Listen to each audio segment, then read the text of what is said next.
The sun rose over London on a special day. People woke up early and rushed to the streets. They wanted to find good spots to watch the royal family. Today was King Charles's big day. He would become the official king in a ceremony called a coronation. All across London, people put up red, white, and blue flags. Shop owners opened early to sell cups, plates, and hats with pictures of the new king. Streets were closed to cars, and police officers stood at every corner. The city had not seen such excitement in many years. At Kensington Palace, behind tall gates and green gardens, the Wales family was getting ready. Prince William woke up before his alarm went off. He couldn't sleep well because he knew how important this day was. His father would become king, and William would move one step closer to his own future role.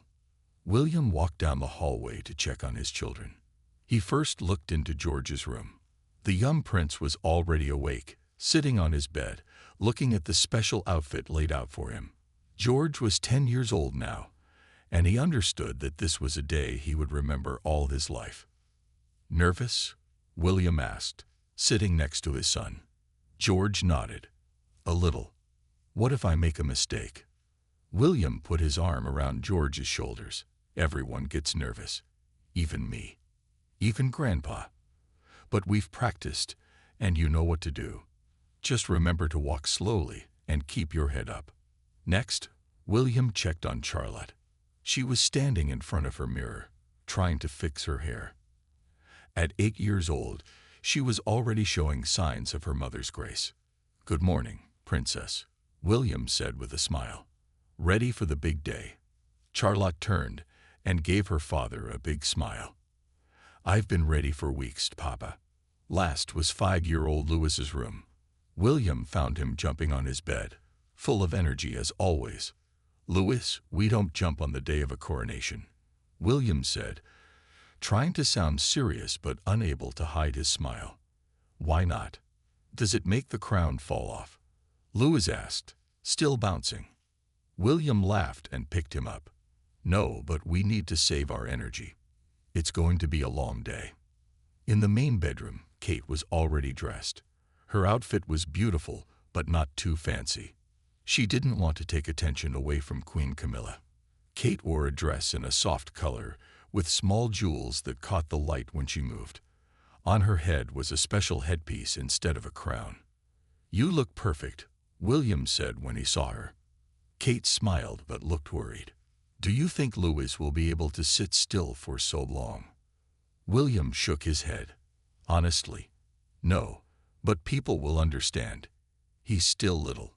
Downstairs, palace staff ran around checking lists and making phone calls. Security teams talked into their radios. Outside, the cars that would take the family to Westminster Abbey were lined up and shining. The children came downstairs one by one in their special clothes. George looked grown up in his suit. Charlotte's white dress made her look like a tiny version of her mother. Louis wore a small suit that matched his father's, but he had already pulled his tie loose. Kate bent down to fix Louis's tie. "Remember what we talked about. This is an important day for Grandpa." Louis nodded. "I know. I'll try to be good." A palace worker came into the room. "Your Royal Highnesses, the cars are ready. It's time to leave." William took a deep breath and looked at his family. They were no longer just a family today. They were the future of the monarchy. "Let's go make Grandpa proud," he said. Together, they walked toward the palace doors.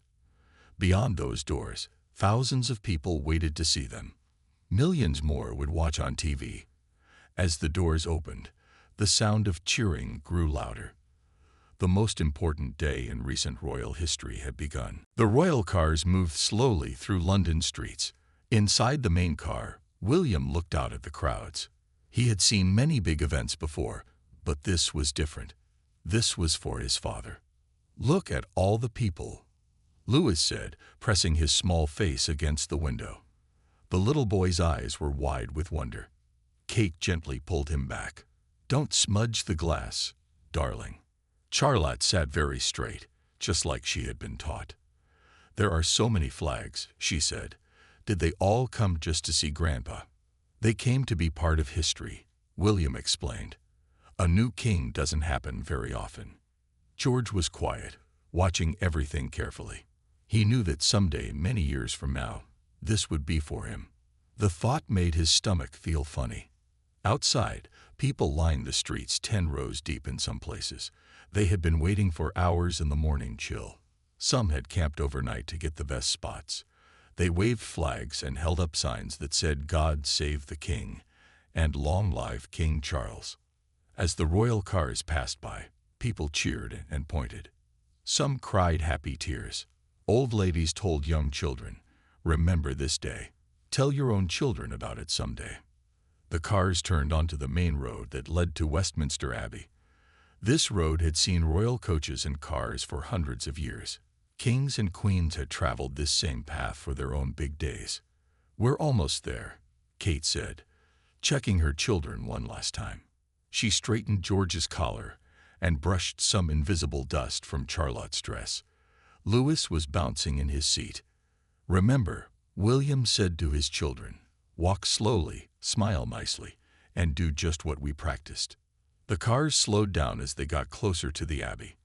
The cheers got louder. People pushed forward, hoping to see the royal family better. Police officers held them back gently. Westminster Abbey stood tall and grand against the blue sky. Its stone walls had seen over 900 years of royal events. William and Kate had gotten married here. Kings and queens were buried here. And now, a new king would be crowned here. The first car stopped. Royal helpers rushed to open the doors. Outside, hundreds of cameras were ready. TV people spoke quickly into their microphones, telling viewers who was arriving. "The Prince and Princess of Wales have just arrived with their 3 children," one TV lady said into her camera. "This is a big moment for the family." The car door opened. William stepped out first. He wore a special uniform with shiny medals on his chest. He turned and offered his hand to Kate. Kate stepped out gracefully. Her dress caught the sunlight and seemed to sparkle. She smiled at the crowds, looking calm even though thousands of eyes were watching her. Then it was the children's turn. George came first, looking serious and grown up. At 10 years old, he already knew how to act like a prince. He stood tall beside his father. Charlotte was next. She stepped out carefully in her white dress and gave a small wave to the crowds. People awed at how sweet she looked. Finally, Louis hopped out, his eyes wide at all the noise and people. He grabbed his mother's hand tightly. For once, the usually active little boy seemed a bit shy. The family stood together for a moment, letting the photographers take their pictures. The noise was very loud. Cheering, cameras clicking, people calling their names. William leaned down to Louis, ready to go inside.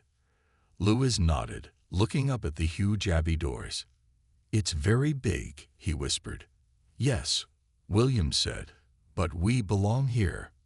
William took George's hand, while Kate held on to Charlotte and Louis. Together, the family of 5 began walking toward the ancient Abbey doors. Behind them, the crowds cheered even louder. Ahead of them waited the new king, the golden crown, and their place in history. The Wales family walked through the big doors of Westminster Abbey. Inside, it was cool and quiet compared to the noisy streets. The ceiling was very high, with stone arches that looked like fingers reaching up to the sky. Colorful light came through the stained glass windows and made patterns on the floor. Louis looked up, his mouth open in wonder. "It's like a castle from my books," he whispered, his voice echoing a little. "Shay," Charlotte reminded him. She was taking her role very seriously today. As they walked down the long center aisle, people turned to look at them. Over 2,000 guests filled the Abbey. There were other royal families from different countries, important government people, and famous faces that William and Kate knew. Kate smiled and nodded as they passed. She kept her hand on Louis's shoulder to make sure he didn't wander off. The little boy was known for his playful spirit and sometimes did unexpected things at public events.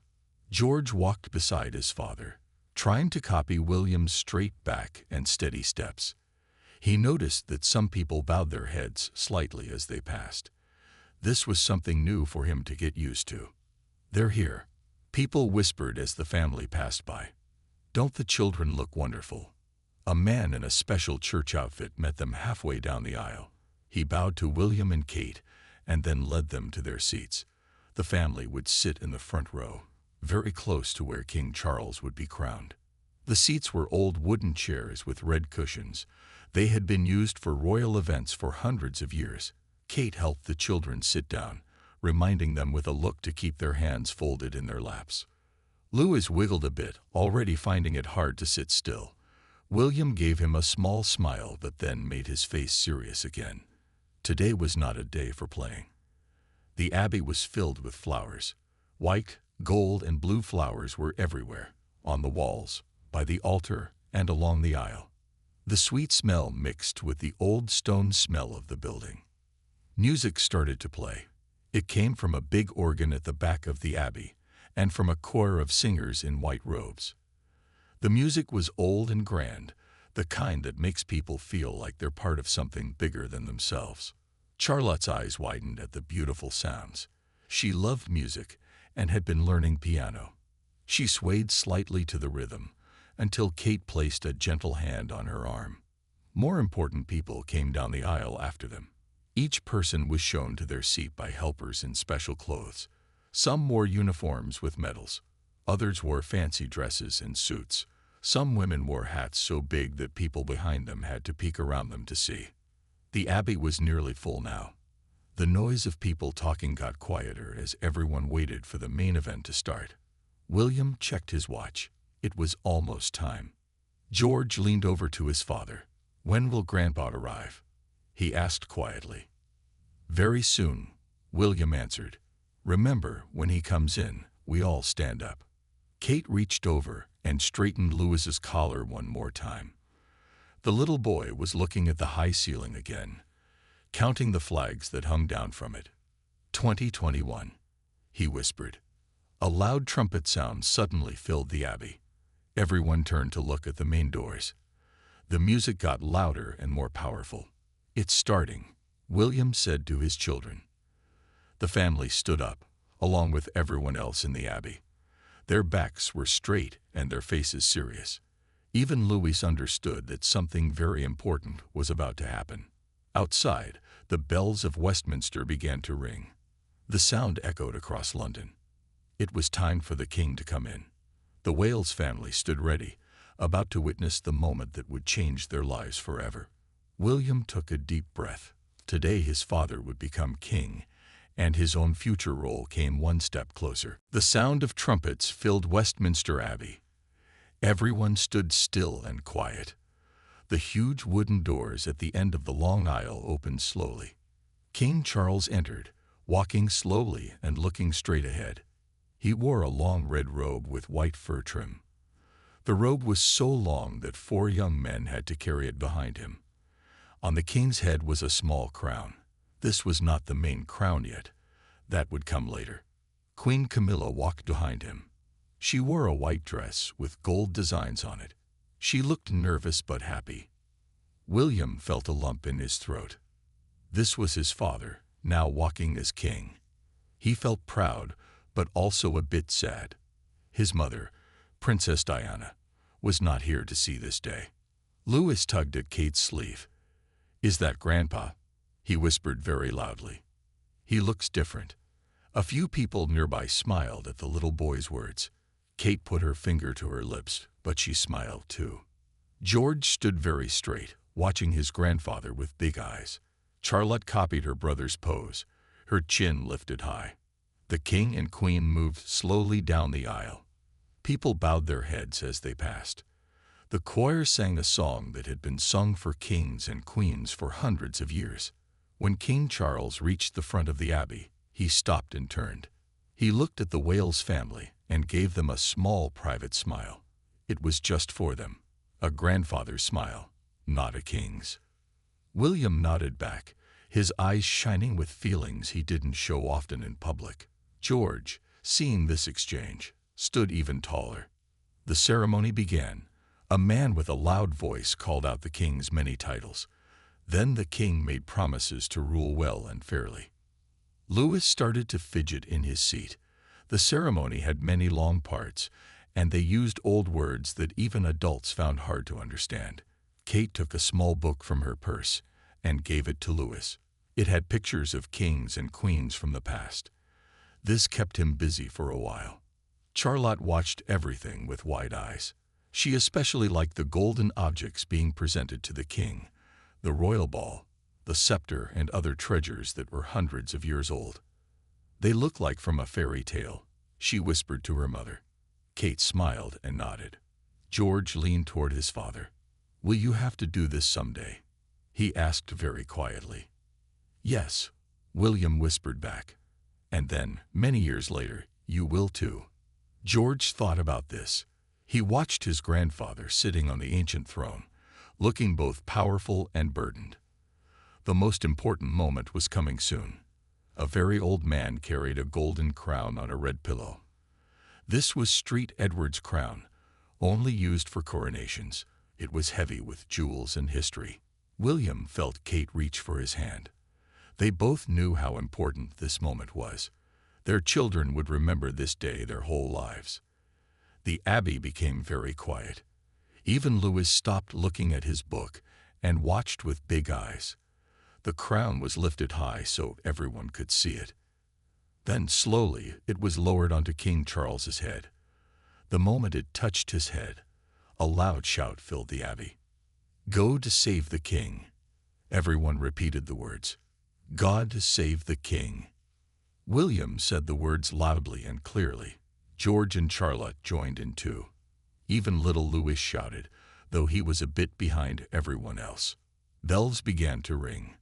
Trumpets sounded again. Outside, cannons fired in a royal salute.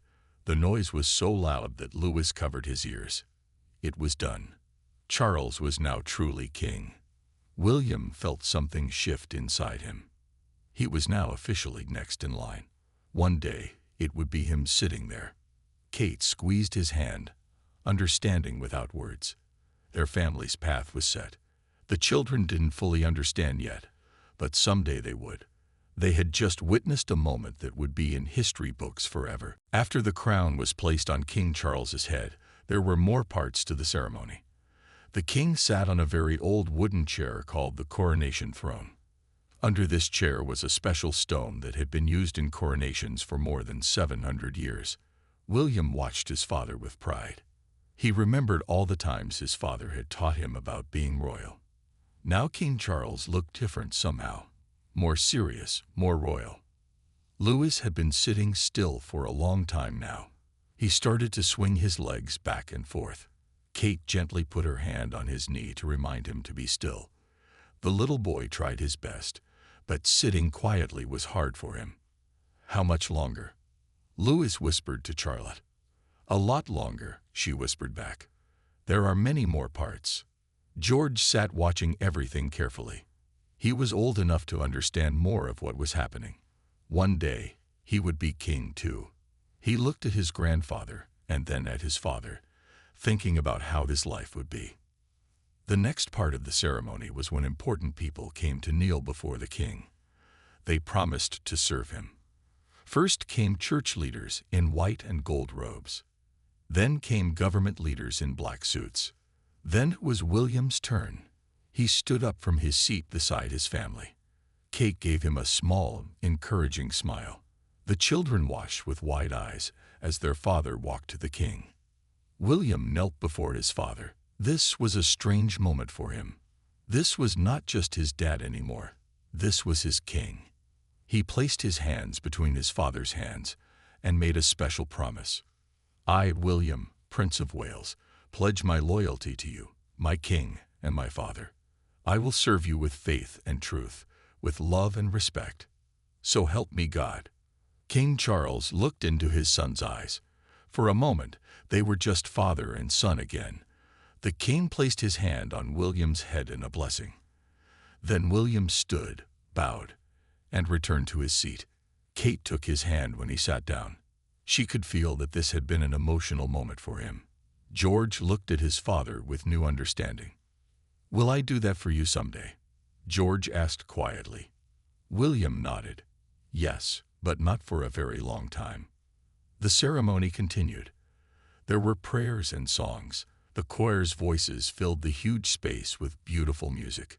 Charlotte loved this part. She closed her eyes and listened to the voices echoing off the stone walls. Louis was getting very tired. He leaned against his mother, his eyelids growing heavy.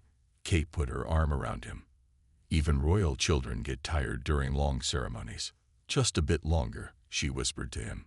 After more prayers and songs, the king and queen prepared to leave the abbey. They would go to Buckingham Palace in a golden carriage. There, they would stand on the famous balcony and wave to the people. The royal family stood as the king and queen began to walk back down the aisle. Now King Charles wore the imperial state crown, smaller than the first crown but still very grand with its many jewels. As the king passed the Wales family, he gave them a small nod. William bowed his head. Kate and Charlotte curtsied. George bowed too, just as he had practiced. Louis tried to bow, but ended up just bobbing his head up and down. The king and queen left the abbey first. Then it was the Wales family's turn to leave. They would follow in cars and meet at the palace. As they walked down the aisle, people smiled at the children. Many took pictures with their phones. The world wanted to see how the young royals had behaved during this historic event. Outside, the crowds were even bigger now. People had been watching the ceremony on big screens set up in parks and squares. They cheered when they saw William, Kate, and the children. The family paused at the abbey doors. The bright sunlight made them blink after being inside the dark abbey for so long. Photographers called their names, wanting them to look at the cameras. "Smile," Kate reminded the children. "The world is watching." The Wales family stepped out of Westminster Abbey into the bright afternoon sun. The noise hit them like a wave. Thousands of people cheered and called their names. Flags waved everywhere they looked. "Wave to the people," Kate reminded the children gently. She showed them how, moving her hand slowly from side to side. George and Charlotte waved nicely, just as they had been taught. Louis waved too, but his wave was more energetic. He moved his whole arm back and forth, making the crowd laugh and cheer even louder. William placed his hand on George's shoulder. This was good practice for the boy. Someday, all these people would be cheering for him. Royal helpers led the family to their waiting cars. Before they got in, they paused for official pictures. The photographers called out, trying to get the children to look at their cameras. "Princess Charlotte," "Prince Louis," "Look here," "Prince George, smile please." The family stood together on the steps of the abbey. Behind them was the huge old church where kings and queens had been crowned for nearly 1,000 years. In front of them were the crowds of happy people. It was a picture that would be in newspapers all around the world. Louis was getting tired of standing still. He started to make funny faces at the cameras. Some people in the crowd laughed. Kate bent down and whispered something in his ear. The little boy tried to stand straighter, but he couldn't help giving one more little wave. Finally, it was time to get in the cars. They would drive to Buckingham Palace for the next part of the special day. There would be a parade with soldiers, horses, and music. Then the royal family would stand on the famous balcony to wave to the people. Inside the car, the children relaxed a little. They didn't have to be on their best behavior when no one could see them. "You all did very well," William told them. "I'm proud of you." "Even me?" Louis asked. He knew he had wiggled more than his brother and sister. "Even you," William said with a smile. "It's hard to sit still for so long." Charlotte looked out the window at the crowd still cheering as they drove past. "There are so many people," she said. "Do they all love Grandpa?" "They love what he stands for," Kate explained. "The king is a symbol of the country and its history." George had been quiet, thinking about what he had seen. "Father," he said to William, "when you become king, will I have to kneel to you like you did to Grandfather?" William nodded. Yes, but that won't be for a very long time. George looked serious. And then I'll be king after you. And my children will kneel to me. That's how it works, William said. It's been that way for more than 1,000 years. The little boy thought about this. It was a big idea to understand. Their car drove through the streets of London. People lined the roads, still waving flags and taking pictures. Some had been waiting since early morning to see the royal family. As they got closer to Buckingham Palace, they could see the golden gates and the famous building behind them. The palace looked extra grand today, with giant flags hanging down the front. Look, Louis pointed excitedly. Soldiers on horses. He was right. The king's guards sat on beautiful black horses, wearing red jackets and tall black hats. They looked very serious as they guarded the palace. The car turned through the gates and into the palace grounds. Here, away from the public, were more soldiers, police, and royal workers. Everyone was busy, making sure the day went perfectly. The car stopped at a side door of the palace. This was not the main entrance that tourists saw, but a private door for the royal family. "We're here," Kate said. "Now we need to get ready for the balcony appearance." The children knew this was another important moment. Standing on the balcony meant waving to huge crowds again and having more pictures taken. But first, they would see their grandfather, now officially crowned as king. As they stepped out of the car, they could hear music playing. The sound of trumpets and drums came from the palace garden, where a military band was practicing for the parade. "Come along," William said. "Grandpa and Grandma will be arriving soon in the golden carriage." Inside Buckingham Palace, everything was busy. Royal workers rushed around carrying trays of food and drinks. Others moved flowers from room to room. Security men with earpieces stood at every doorway. The Wales family walked through the grand hallways. The children's shoes made clicking sounds on the shiny floors. Huge paintings of past kings and queens hung on the walls, watching them as they passed. "Look," Charlotte whispered to Louis, pointing at one painting. "That's Queen Elizabeth, our great-grandmother." Louis looked up at the painting of the queen wearing a crown and holding a golden stick. "Was her crown heavy too?" he asked. "Very heavy," William answered. "She once said it was like carrying a brick on your head." They were taken to a special room to wait. Large windows looked out over the palace gardens. From here, they could see the crowds gathering outside the palace gates. Kate helped the children freshen up. She fixed George's collar and smoothed Charlotte's hair. Louis's shoelaces had come undone, and she bent down to tie them. "When will we see Grandpa?" Charlotte asked. "Soon," Kate said. "He's coming in the golden carriage." A palace worker brought them drinks and small sandwiches. The children were hungry after the long ceremony. Even George, who was usually very proper, ate 3 tiny sandwiches quickly. William looked at his phone. There were messages from royal family members who had been at the Abbey. Everyone was saying what a wonderful ceremony it had been.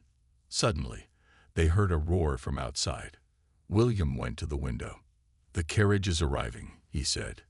"Come and see." The children rushed to the window. Down below, coming through the palace gates, was a golden carriage pulled by 8 white horses. It sparkled in the sunlight like something from a fairy tale. "Wow," Louis said, his eyes wide. "It's like Cinderella." They watched as the carriage came to a stop at the palace steps. Royal helpers in red and gold uniforms rushed to open the door. King Charles stepped out first, then turned to help Queen Camilla. The king looked up at the palace. He seemed to be looking right at their window. William lifted Louis so he could see better. The little boy waved, even though he wasn't sure if his grandfather could see him. "We'll see them soon," Kate said. "They need to change their robes first." A palace worker came into the room. "Your Royal Highnesses, it's time to prepare for the balcony appearance." The family was taken to another room closer to the famous balcony. From here, they could hear the crowd outside the palace. The sound was like waves on a beach, rising and falling as people chanted, "We want the king." George looked nervous. "Will there be planes?" he asked his father. William nodded. Yes, the Royal Air Force will fly over. There will be loud noise, but you don't need to be afraid. Louis looked worried at this news. He didn't like very loud noises. Kate noticed his face and squeezed his hand. You can cover your ears when the planes come, she told him. It's okay. The door opened, and King Charles and Queen Camilla entered the room. The king was now wearing a different crown, smaller but still very grand. He smiled when he saw his grandchildren. There they are, he said in a warm voice. My brave little ones. You all did so well. The children lined up to greet their grandfather, now their king. George and Charlotte remembered to bow and curtsy. Louis tried to copy them, but ended up doing a little jump instead. King Charles laughed and opened his arms. The children ran to him for a hug. For a moment, he wasn't the king. He was just their grandpa. Are you ready? He asked them. The people want to see us all. Will I be on TV? Louis asked. The whole world is watching, the king said. A palace official appeared at the door.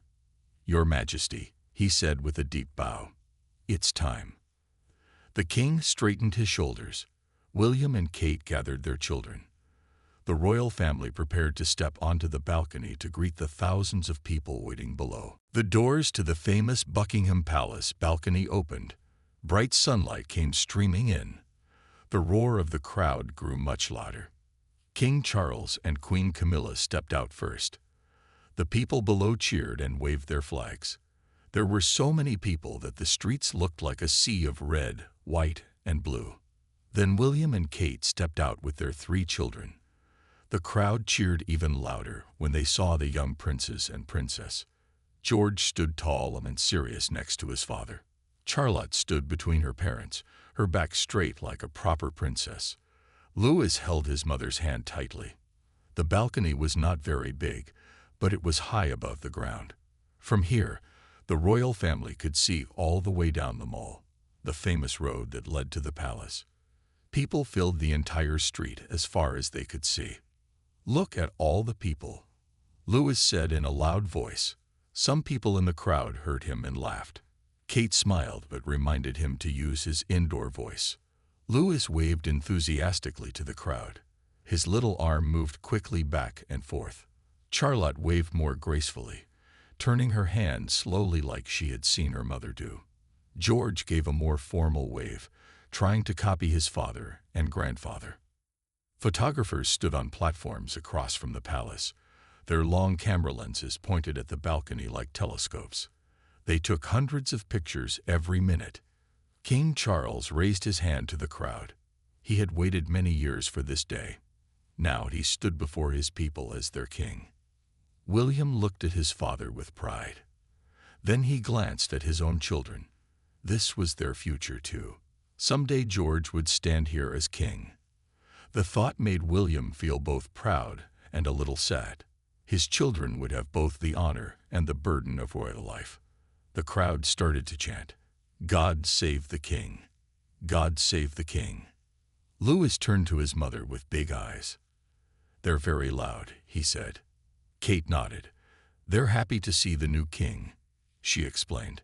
Charlotte noticed that her grandmother, Queen Camilla, looked tired. The new queen had walked and stood for many hours today, wearing heavy robes and jewelry. But she still smiled and waved to the people below. Suddenly, George pointed to the sky. Look, he said, the planes are coming. Everyone on the balcony looked up. In the distance, they could see airplanes flying in a neat line. They were coming closer to the palace. Louis remembered what his mother had said about the noise. He got ready to cover his ears. The first planes flew over the palace. They were painted red, white, and blue, the colors of the British flag. Smoke came from behind them, making colored lines across the sky. The crowd cheered at this beautiful sight.